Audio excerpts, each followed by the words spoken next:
People can hear me. Okay, the Hangout on Air is live. If you can hear me, if anyone's there.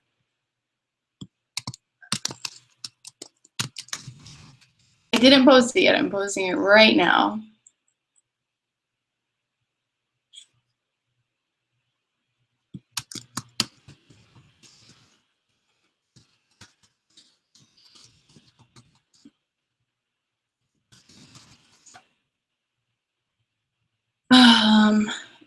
Can you hear me? Will it let me have Q&A? Okay. I can hear you. Okay, why are you in here?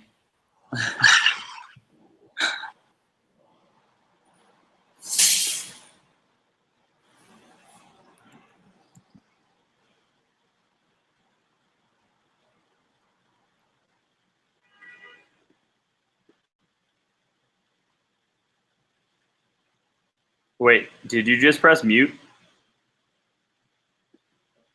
Can you hear me? Yes, I can hear you now. All right, how do I get rid of you? Eject? I need to get out. So you asked to join the Hangout. You want to share the link to the Hangout. Link to post. Oh, no. It's okay if a couple people hang out. You just join. I know, but I don't know. What did I do? Wait, hold on. No. Hold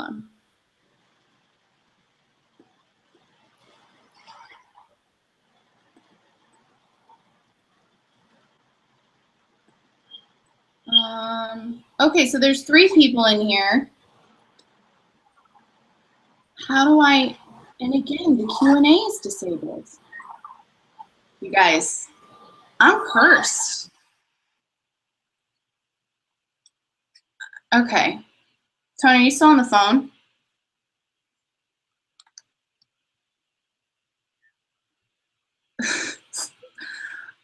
Okay, there's 8 people now, but why is the Q&A not working?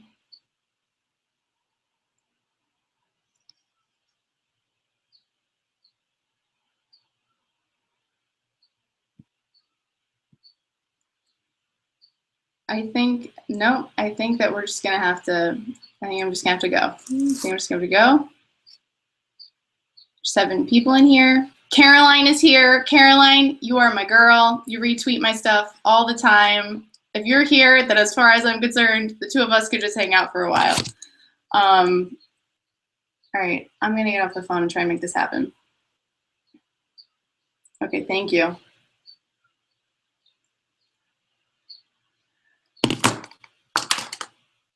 What a night already. Am I right? It's been 25 minutes in. You guys can hear me. So thrilled that you can hear me. Again, so agitated that the Q&A isn't working. As far as I'm concerned, we're gonna just go for a little while, see how things go. People are slowly trickling over. Give me 2 minutes to like tweet out this link so that people can join if they want to.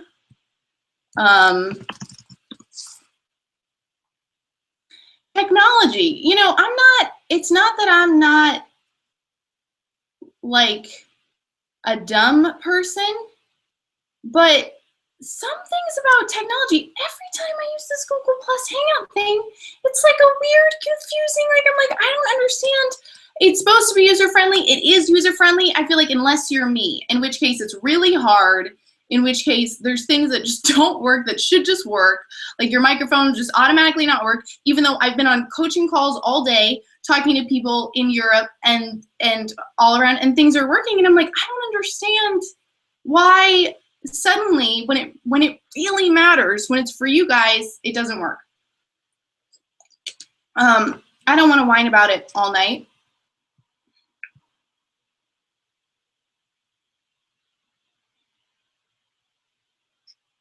So on the off chance that Q&A would not work, I was very happy to ask for questions ahead of time so that we could go through some stuff.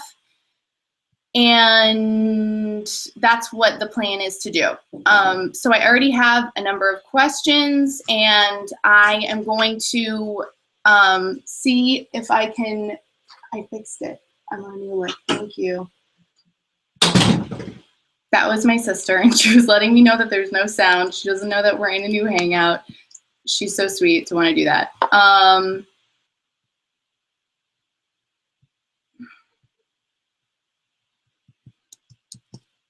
This is what I'm gonna do, you guys. So it's 6:30. We're gonna go for 30 minutes, and I'm gonna reschedule. And if you're here right now, then that means that this is a really special tiny hangout because there's just a small group of us, but this was only gonna go till 7. And I feel terrible for anyone who opted to be here and to hang out, and now they can't be here because my microphone got screwed up because stuff. So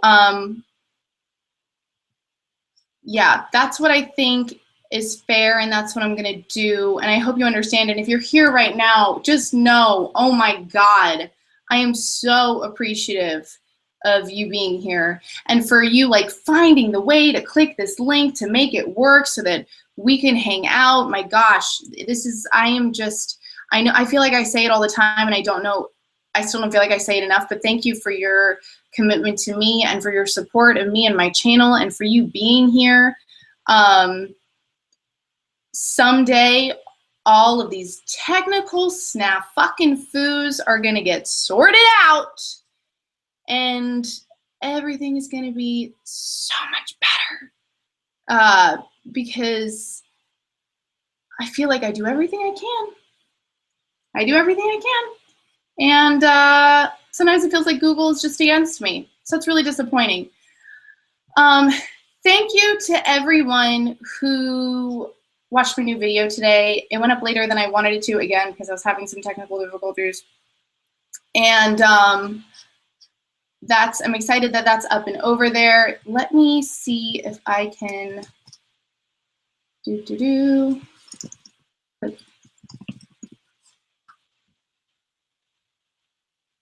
get on here.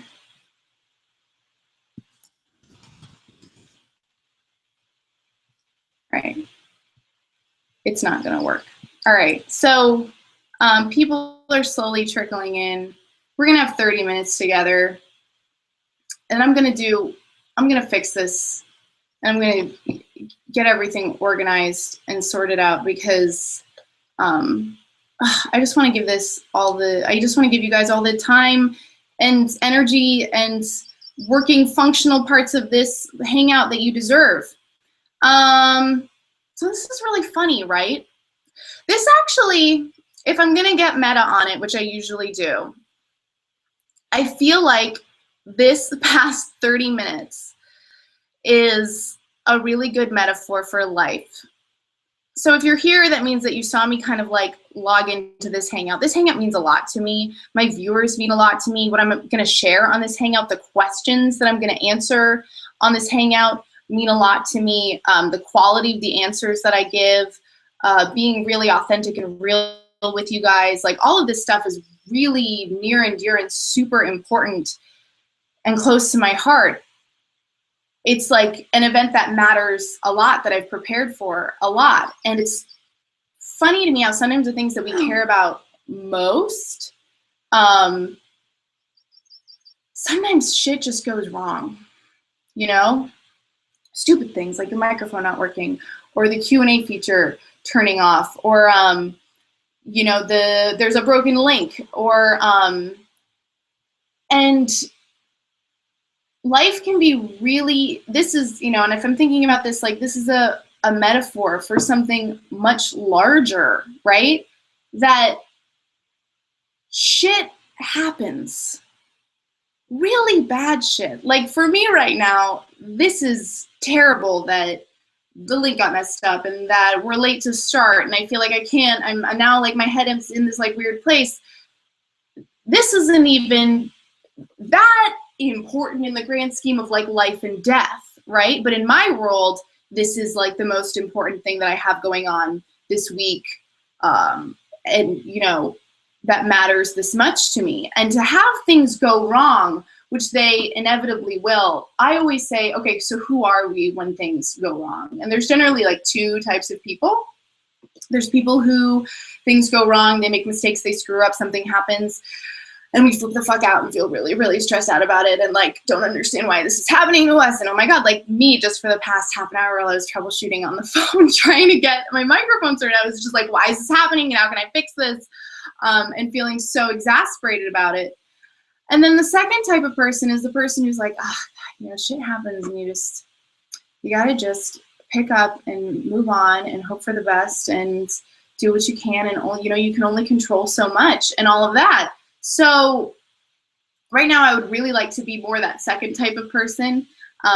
Even though I get really frustrated when things go wrong. I really hate feeling incompetent in any way or like sitting at my computer and trying to figure out why my microphone isn't working when it feels like it should be an easy thing to fix and it's not. That kind of stuff drives me crazy. I spend a lot of my life and my time getting to feel really like in my element and like so like I know what I'm doing and I know what's going on. And, you know, when I'm coaching people, I feel, you know, I get into this zone, in this headspace that's truly magical. When I'm creating content, it's like so much fun. And then to have something silly like a malfunction on a live hangout, it really just drives me crazy. But I'm gonna do my best right now to be the type of person who doesn't get thrown by such things, who understands that the world is an imperfect place. What did he say in The Breakfast Club? He's like, screws fall out, the world's an imperfect place. Love that movie. Judd Nelson says that to Mr. It starts with a V. Neither here nor there. The point is, I'm happy to those of you who could join me now. Thank you for your patience. And I want to jump into some of the Q&A that came out to me. Before I do that, I want to talk about something really cool that I have going on right now that I wanted to share with you guys. So I'm doing something in June that I'm really excited about. That's something unique and different for me. I'm doing an online group coaching.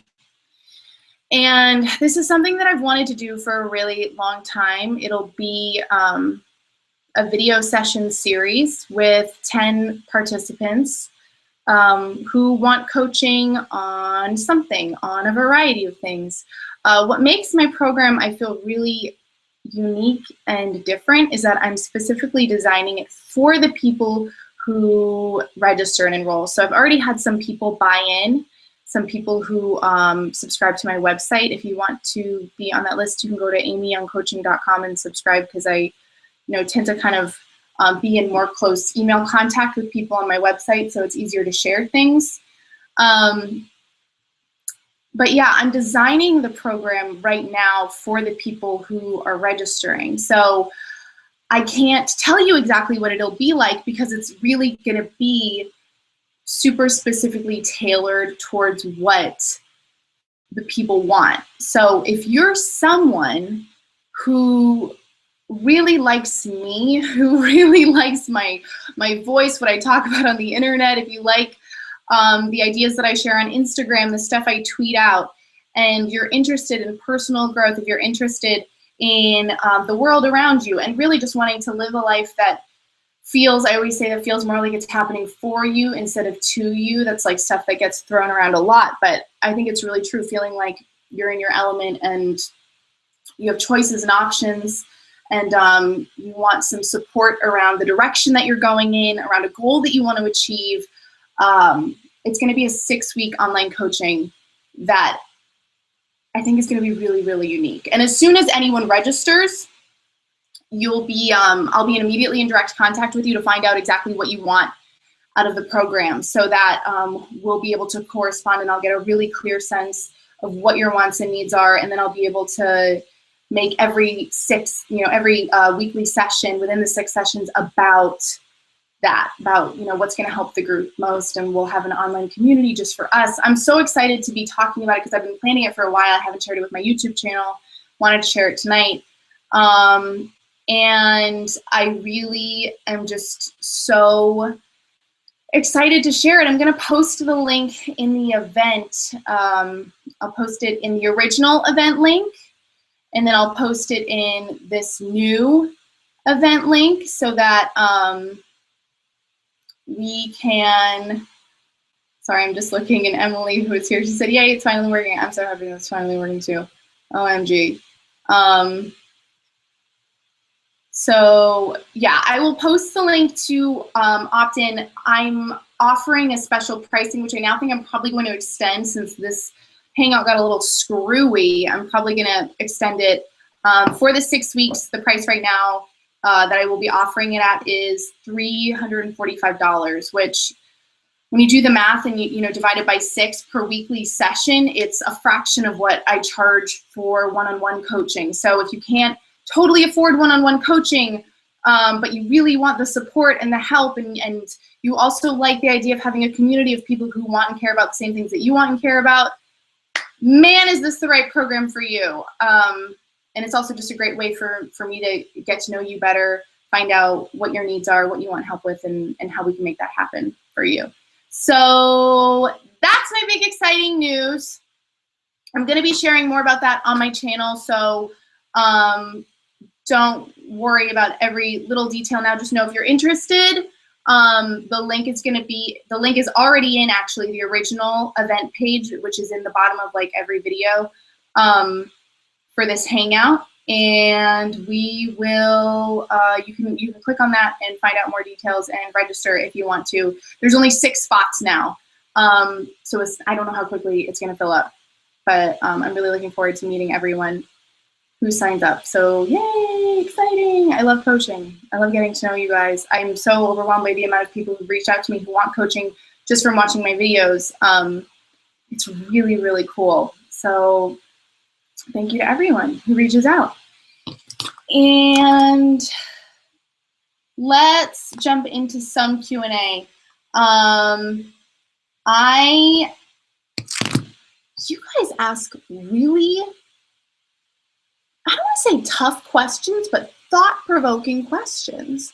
Like, I'm not a person who I think gets like stumped or I don't know, stumped.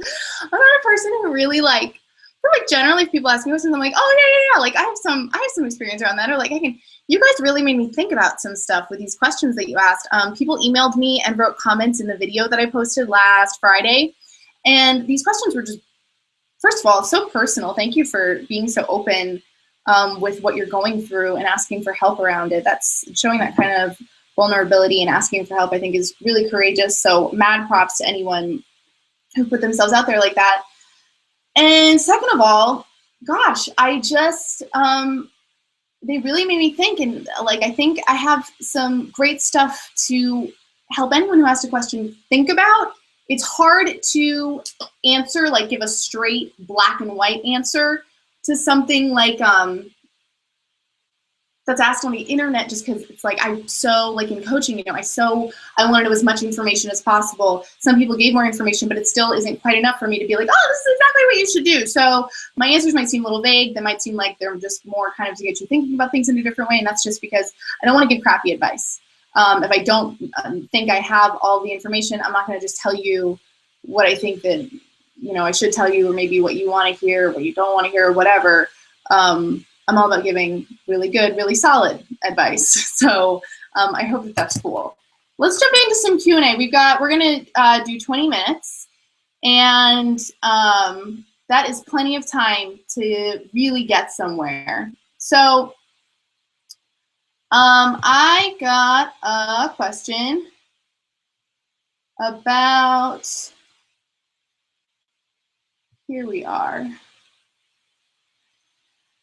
How does a guy, oh, and I'm also not saying the names of people, even though they posted them on the internet. Well, some people emailed me, but I'm just leaving them all anonymous. So if I don't shout you out by name, don't take it personally. It's because I'm kind of respecting your privacy, and I hope that you remember the question that you answered, you asked me, so you don't mind if I don't say exactly who said it. So this was the question that I got, but I thought was interesting. How does a guy approach and talk to a woman who is famous, such as a supermodel or singer who gets constant attention from everyone? I love this question.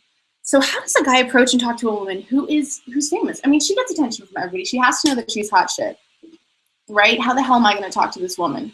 First of all, I want to know who the person is that you want to talk to. I'm picturing like Gisele Bündchen or Rihanna, like this like super hot girl. It's like, how the hell would one hit on Gisele Bündchen or Rihanna? Well, first of all, Gisele's married. Second of all, Rihanna probably has like a flock of bodyguards around her. It's going to be really hard to even get within 10 feet of Rihanna.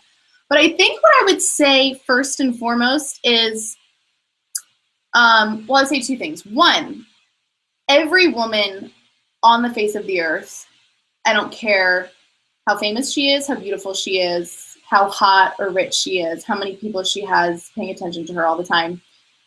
Every woman has insecurities. Every human has insecurities and things that they're not crazy about. So if you can kind of recognize that and say, ah, yes, this supermodel, super hot, famous person is a human being who has issues just like me and things that she's scared of and things that make her nervous.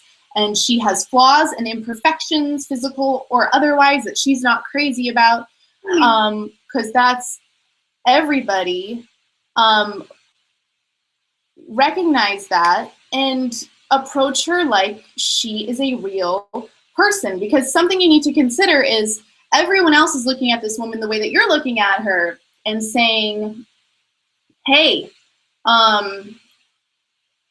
you're really hot and famous. I don't know how to talk to you. That's what everyone thinks. So be the person who is big enough to see through that bullshit and address her on like a human level, like a real person level.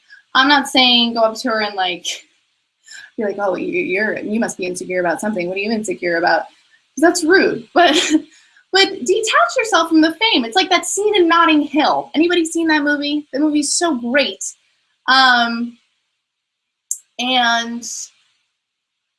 she says, you know, it's Julia Roberts and Hugh Grant, and she's a movie star, and he's like I think he owns like a bookstore, and he's British. He's so cute before he went and got all douchey and weird and cheated on Elizabeth Hurley with a hooker.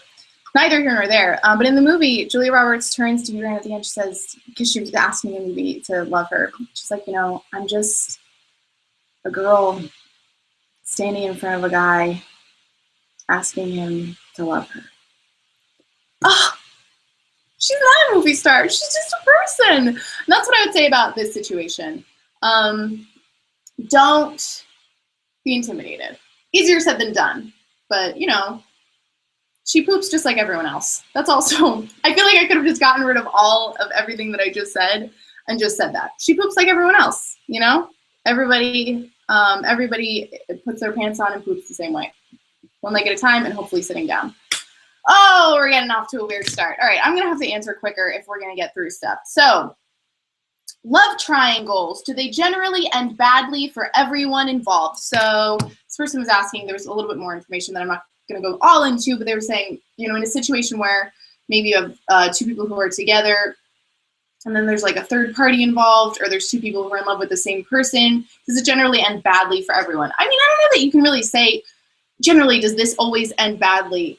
I would say, though, that in a situation like that, there's so many contributing factors to the way that the relationship will function that it's really hard to get a sense of what the relationship would be like outside of the triangle. So part of what makes a love triangle really dicey and sticky and enticing in a lot of ways is that if you're the person who's in love with this person at the top of the triangle and these 2 points on the bottom, if you're one of these people and you're in love with this person, you're constantly thinking about this other person who's also fighting for their love. So there's this feeling of having to win someone over, which if you watch my videos, you know I never think is a healthy, positive point of view.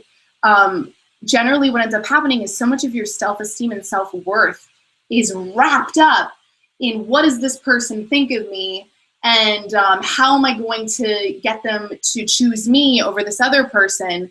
And constantly wondering, well, what is this other person doing? I don't understand their relationship, and why can't I get to be the primary focus? Like, that's just not a fun way to be or feel in a relationship. You shouldn't feel that way. I just think love triangles, I think that they're great for movies.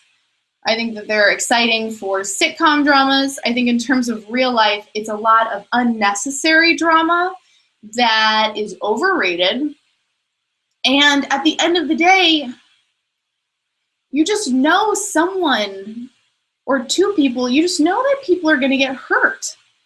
And I think it's best if we can to look at situations and say, okay, is this going to add more drama and stress to my life or less drama and stress? And if you're thinking about what a love triangle is, where there's 3 fucking people involved, it's just complicated. It's always going to be more stress, more drama, always. Unless it ends up being that the 3 of you can just like be in love and happy together, in which case you do you. Open relationships, if you can pull that off, if everyone is really down with it, that's not what you're asking me at all. But I think that would be a more enjoyable, viable option than fighting for this person's attention who might be into someone else. So those are my thoughts and feelings on that. Just say no to drama. Mary J. Blige, no more drama. Okie dokie. And now my phone won't do the thing. Okay. I would love to know your thoughts on waiting to have sex. No, not until marriage with someone till you're. I would love to know your thoughts on waiting to have sex with someone till you are in a relationship versus sleeping with them casually during early dating. You know, when you sleep with that person you didn't think was all that, then suddenly you care what they think about you just because you had sex with them. Girl, who hasn't been there? Sex is so complicated. I don't talk about it enough on my channel because it's really hard for me to take a stance on sex in the dating scene because I don't really have a stance on sex in the dating scene. How I view sex and how it should function within a relationship or potential relationship, I really view it as, an individual by individual basis. So the most important thing anyone can ever ask themselves if they're thinking about having sex or wanting to have sex is really, is this right for me, and am I doing this for the right reasons? As a woman, it can be really hard to be put in a position, any position is the pun, sexual position. It's hard being a woman because a lot of the times you're the one sort of calling the shots and setting the tempo for when things happen physically, because generally, supposedly, guys are down for it all the time, which isn't always true. But it generally falls on the woman's shoulders to decide what's the pace that we're going to go at physically. It's a lot of pressure, a lot of stress, and it automatically, I think, leads to this idea that, well, I have to choose right, and I have to pick the right time. And if I have sex too soon, he might not like me. If I make him wait too long, he might not like me. My stance on that tends to be that's a lot of noise, that's really unnecessary, and just have sex when you want to, and it's because you genuinely want to, not because you're thinking about what the effect is going to be on your relationship with the other person. So not because you think it'll make him like you more, not because you think it's going to take things to the next level, not because he's pressuring you to, or you want to seem cool, you don't want to seem like an uptight girl, so you're just gonna have sex with him because who cares? Like, really know yourself and know what's right for you, and trust that you can know what's right for you. I'm really big on not creating rules, like really strict rules about, like, I have a 4-date policy, or after 2 months I'll give him head, but he can't do anything with my butt. Like, don't create these weird arbitrary rules. Everybody's different. Every relationship is different, person to person. There's some people you might feel really comfortable with physically right away. There might be people that you want to really take your time with. Give yourself permission to really decide the pace that you want to go at, and trust that you know what's right for you. As far as, like just being a chick, and chemicals get released in our brains that do form a sort of bonding when we have sex that's very different than what happens in the male brain when they have sex. Something to be considered. So I do believe it's hard for women to have sex and not get attached. I think it's hard. I know I have a hard time with it. I know plenty of other women who've had a hard time for it. I think there are very few women out there who can do the Samantha Jones thing and just have sex with whoever they want and not get emotionally invested. So some stuff to think about. Time for one or two more. If the guy that recently cheated on you has been really nice to you, but also has some bad qualities and habits that you knew about but didn't realize how badly it affected him, should you stay friends with him after the breakup? And if it wouldn't hurt to stay friends, how do you do so when you're still clearly hurt by him cheating and everything he does still affects you? Just going based off the information that you're giving me with this does not sound like a fun, good situation at all. I don't know why you would want to be friends with this person. That's a question that I would suggest you ask yourself. Why do I want to be friends with this person? What is this going to do for me, really? If I'm just staying friends with them because I'm having a hard time letting go, not a great reason to stay friends. If it wouldn't hurt to stay friends, like that's not a good reason to stay friends with someone, is because it wouldn't hurt. You should want to be friends with someone because they really add to your life experience and offer you some kind of support and connection that you don't otherwise get in a way. Life is crazy, you know, like friends are like buoys that help you stay afloat. This guy doesn't sound like a buoy. He sounds like a freaking torpedo who's like going to come under the water and screw you up. And he's got all these bad qualities. Again, I don't have all the information, but I feel really strongly like this is not a good situation. Friends with exes is not something where it's like black and white, you should do it, you shouldn't do it. But this is a lot of gray area. And for you, like just in terms of healing and getting your heart back and feeling happier and better, I would say give yourself some space. Don't make any hard, fast decisions about, okay, yeah, we're suddenly going to be friends. Like, let yourself heal a little bit. This guy cheated on you. That sucks. And you said you're still clearly hurt, and everything he does affects you. Everything he does affects you? No, I was going to say that's not healthy, because it's not healthy, because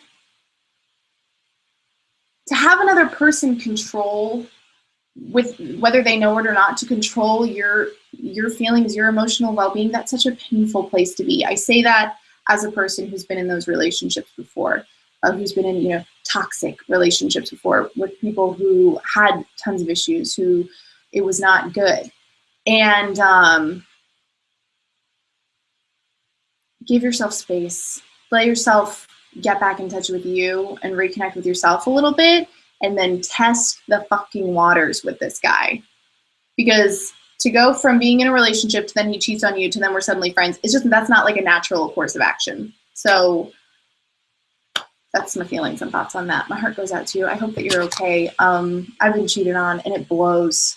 Really, really hurts, but I know that you'll make it through it. So thank you for that question. Thank you for being so vulnerable. My question is, we're gonna see how many words today. My question is, when a guy who has kids from a previous relationship and is genuinely snowed under at work, i.e. he's under a lot of pressure and is putting you as his last priority, is it best to walk away even though we both have strong feelings for each other? Officially do not have enough information to answer this question, because I'm not sure what him having kids from a previous relationship, I get the work pressure thing. I'm not sure what the kids from the previous relationship, if he has kids from a previous relationship and there's like a lot of drama and mixed feelings about that old relationship or about his relationship to his kids and you getting involved with the kids and it's really complicated, then that's a whole set of circumstances. If he has a great relationship with his kids and the mother of his children, then I would say, hey, like, what difference does it really make if someone has kids or not? But if he's genuinely so under at work, he's under a lot of pressure, is putting you at his last priority.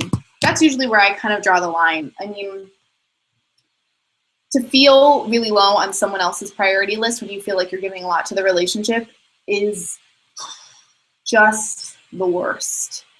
And I think it sounds like it sounds like there's enough maybe contributing factors here that are at least seriously making you question things. And sometimes I think if you're questioning things that much, that might be enough of a reason to walk away. Or at least, slow things down. Like maybe decide that you guys aren't going to make a serious commitment, even though they're strong feelings. You're going to kind of test things out and see where they go. Again, I really feel like I don't have enough specific, and I'm not getting like a really clear like gut instinct into what the right thing for you might be. I just know the thing that keeps jumping on is putting you as his last priority. You don't need to be anyone's last priority. First of all, you should be your own number one priority. I'm so big on that. But yeah, no one should have to feel like they're playing second fiddle in someone else's life. Like if someone has that much going on at work and they can't be what you need, then it's not fair to you, is it? So I would say consider that. Really weigh the options. I'm sorry if that's not helpful enough.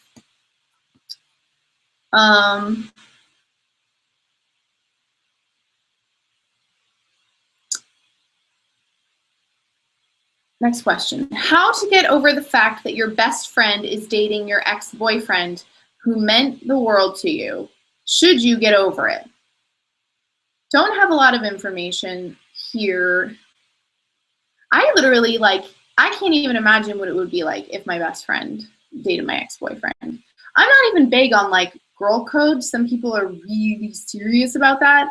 I'm I think that every situation is different. The thing that's weird to me is I would never even be able to look at any of my friends' exes in that way, just because I'm you've been with my friends. You're just in this other category in my brain now, not even an option.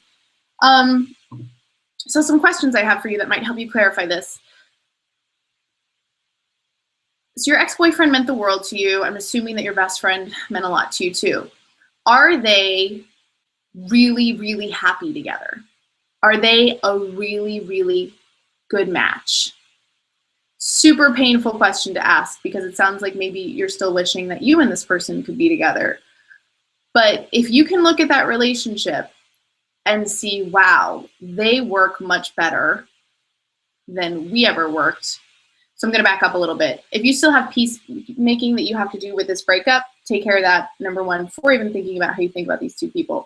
Start moving on from the relationship. I realize this is making it really hard, but recognize that your breakup with this person is different from their new relationship. So start rebuilding that and looking for lessons, looking for what you learned, looking for the growth, giving yourself some closure, understanding that there is a way for you to make peace with it. So start making peace with that. Then look at their relationship if you can, and really honestly assess, are they just great for each other? And does that bother me because I'm jealous of it? Does it bother me because I feel possessive of both of these people? Does it bother me because I feel betrayed? These are all really good questions to ask. Be really, really honest.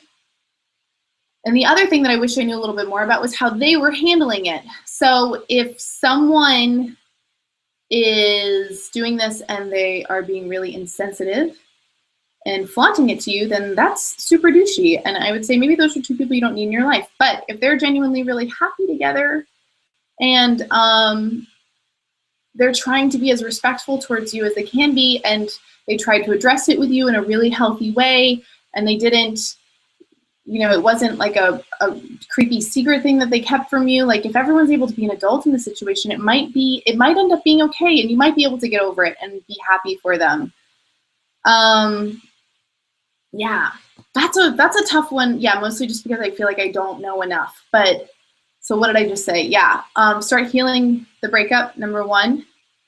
Number two, look at their relationship and decide what you think of their relationship and maybe question why you have the feelings about it that you do.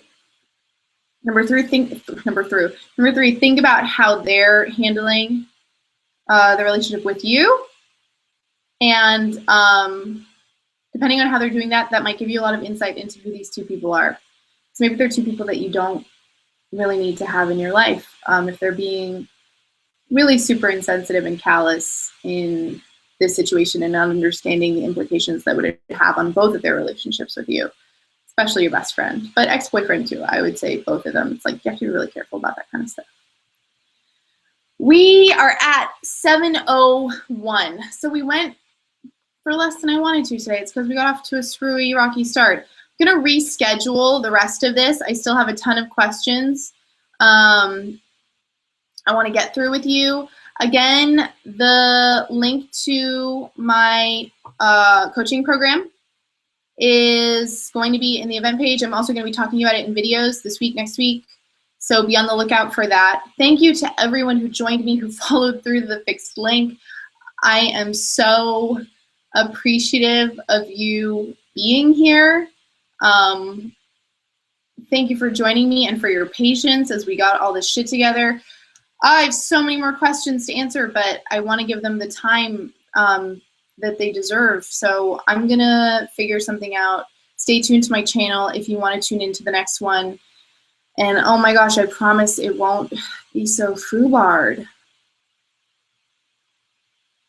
I have to make better friends with Google Hangout. And I try and understand them, but then when it matters, Google Hangout lets me down. So I need to get really clear on how all of this works so that I can be more available to you guys in the best possible way.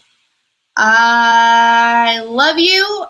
Thank you so much for being here. Thank you for your continued support of my channel, for everything I'm doing. And I can't wait until the next time we all get together like this. It's going to be sooner rather than later. Thank you again. Much love. Happy Monday. And until next time, I'll see you.